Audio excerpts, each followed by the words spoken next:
Hey everybody, and welcome to my N5 series on the SP404 Mark II, where I cover a topic in about 5 minutes.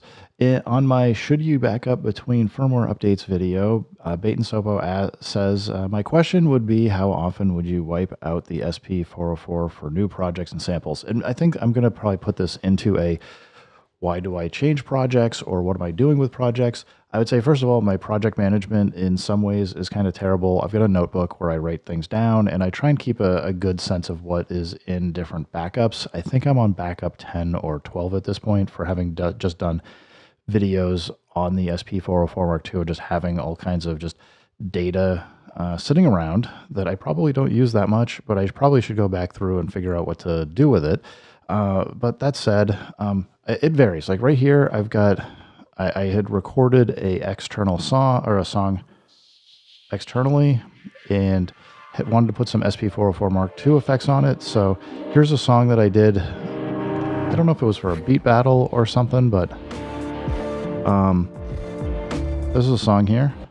It's just sitting here all on its lonesome. I've also got here some a song that I put together.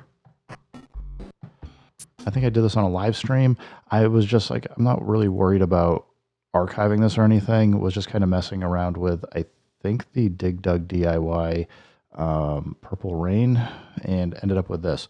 But I have other stuff in here, and it just depends on what I'm trying to export. If I'm trying to just export samples, I'm not too worried about it. But if I want to actually export a project so it's easier for somebody to get all of these samples and patterns, like maybe I post this stuff up on my Patreon from time to time. I will certainly make sure, for example, if I go project here, project 16, this is the project that it doesn't have any samples in it, but it has all of the patterns that I did for the time signatures and posted that up on Patreon. You know, just go subscribe for free, go download this.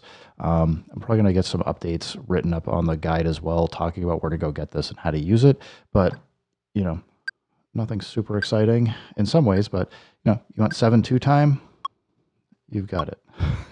Or if you want to switch over to, so basically this is like the top number is the pattern is the top number of the time signature, and the bottom is bank A is 2, bank B is 4, bank C is 8, bank I is 16. So if you want to get really crazy, we can do 11/16 time. And I did this as a project by itself, just so I can export the entire project and make it easier for somebody to load, especially when you're dealing with patterns. There's really not a good way to get them exported except through either backups or projects. So that said, if I go Shift Pad 16 here, or Shift Pad Subhead, and go to Project 1, I have all the original Roland stuff on here. And the reason why I have this is I had gotten some questions about doing a factory reset, restore, and all that, and was like, you know what, I'll make a video. I did a backup and then did a restore here, and ended up with this here. I just haven't gotten around to deleting it. So yeah, I tend to make sure I have backups of things, but it's kind of haphazard where I have space on my SP404 Mark II for doing videos and things like that. So it's kind of a mess. Maybe I should take the backups and just post them up on Patreon or something for folks that want to download it. I haven't gotten that far yet, whether I want to take the time to break them up and assign things up for each video. Be like, this is for video sessions 1 through 8 or whatever. It's a lot of a mess.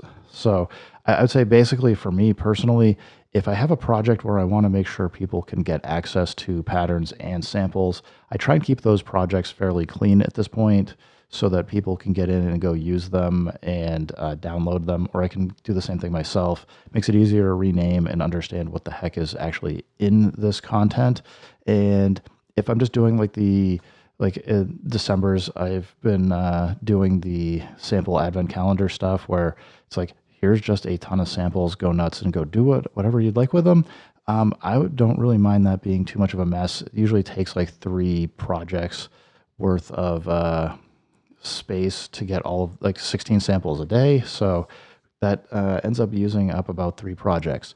So Bait and Sopo, I hope that helps you out a bit for kind of my thinking and why I go about doing certain things on the SP404 Mark II.